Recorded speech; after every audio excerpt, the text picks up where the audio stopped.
This episode of Nerdist News is sponsored by Tor Books. We're breaking down the details of the Captain Marvel trailer. After revealing its first official images earlier this month, Marvel finally dropped the first trailer for 2019's Captain Marvel film this morning. And it is packed with details. Skrulls on autopsy tables, Nick Fury with 2 eyes, old ladies getting punched in the face.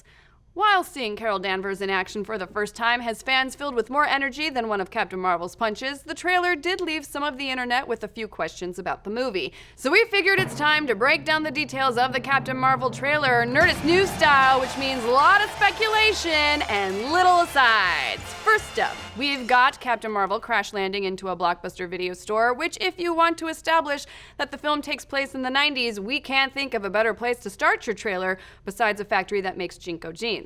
And speaking of throwbacks, later in the trailer, we've got a digitally de-aged Nick Fury with 2 eyes, which takes me out of it completely, because that's just weird.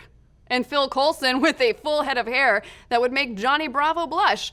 And from the first Guardians of the Galaxy film, we've also got a shot of Ronan the Accuser looking menacingly at Earth, and what looks like Korath the Pursuer, played by Jaimin Hansu, flying alongside Danvers near the end of the trailer, and it blew fans' minds to see Carol with her classic comic book mohawk and helmet on screen for the first time.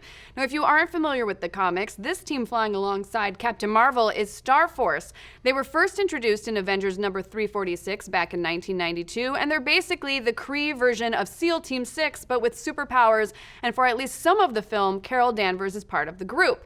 Now, we've also got a shot of Jude Law as a member of Star Force. It was previously announced by Variety that Jude Law was cast in the film to play the original Captain Marvel, Marvel. However, Disney has been mum on his name since, which leaves some fans speculating that Law is actually playing the role of Yon-Rogg, a Kree military commander and Captain Marvel's nemesis, who is also partially responsible for giving her powers in the comics. So who is Star Force fighting in this cosmic smackdown?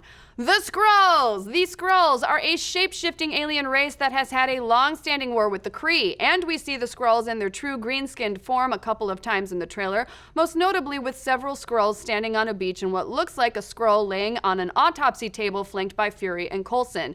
And if you're wondering why Captain Marvel punches an old lady in the trailer, either the old lady is a Skrull in disguise, or this version of Captain Marvel just really hates the elderly, which is not cool. A major plot point in the film seems to be focused on the Skrulls using their shape-shifting abilities to infiltrate the US government, and though we don't see him in the trailer, we do know that Star Wars Rogue One actor Ben Mendelsohn will be playing the role of Talos, the Skrull leader who is in charge of the Skrulls' Earth invasion force. So, who was Carol Danvers before she got abducted into some type of alien Top Gun situation? Well, we've known for a while that Captain Marvel will not give us a traditional origin story and that she would start the film with her powers. But from the looks of this trailer, we'll still be getting some of her backstory just through flashbacks. And getting into those flashbacks, in one scene we see an alien ship decloak in Earth's orbit, and confronting it appears to be a prototype Quinjet, which we see Carol piloting later. This could be the moment where Carol meets the Kree for the first time. Now, if we add all of these flashbacks together, along with the line, "I know a renegade soldier when I see one," it seems to us that Carol will get abducted by the Kree, possibly after she is infused with Kree powers. She will be mind-wiped to become a soldier within the Kree Star Force, and we're gonna get speculative here, like we do. Her humanity is going to start creeping out, and this will cause her to go rogue and turn against her Star Force teammates, leading up to her crashing into a blockbuster. I don't know why I find that so funny, but I do. Funny. Blockbuster.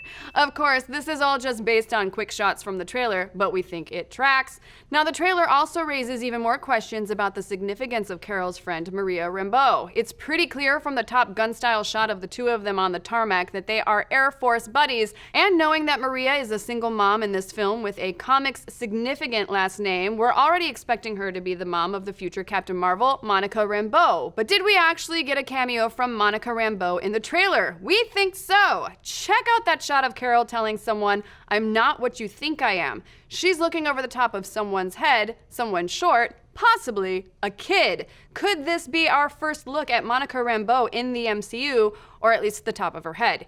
And finally, with the trailer drop came an official poster reveal, and what's that little furry butt in the shadows?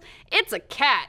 Most likely Captain Marvel's cat, Chewie. In the comics, Captain Marvel's cat is no ordinary cat either. It's actually a flurkin, an alien that carries a pocket dimension in its mouth and has tenties. a la tentacles.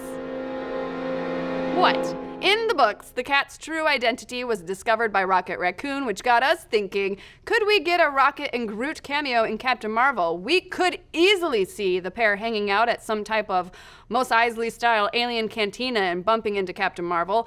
It would definitely be the perfect place for a cameo, but we will see. Clearly, there's a ton to mine from the official Captain Marvel trailer and poster, and we're super stoked to see this film in March of 2019. But what do you folks think? How excited are you to see Captain Marvel on a scale of Baseball Carol Danvers to Mohawk Captain Marvel? And did you catch that slick Marvel Studios 10 logo color change from red and silver to Captain Marvel's blue and gold? Let's discuss. Thank you again to Tor Books for sponsoring today's episode, America's largest publisher of science fiction and fantasy. Stephen Leeds is a genius, able to learn any new skill in a matter of hours, and he'll solve any problem, but for a price. Read a thriller that will make you question reality, Legion, The Many Lives of Stephen Leeds, from the #1 best-selling author of The Way of the Kings, Brandon Sanderson. Available now wherever books are sold. Follow @Tor Books, that's TOR Books, on Twitter for more info.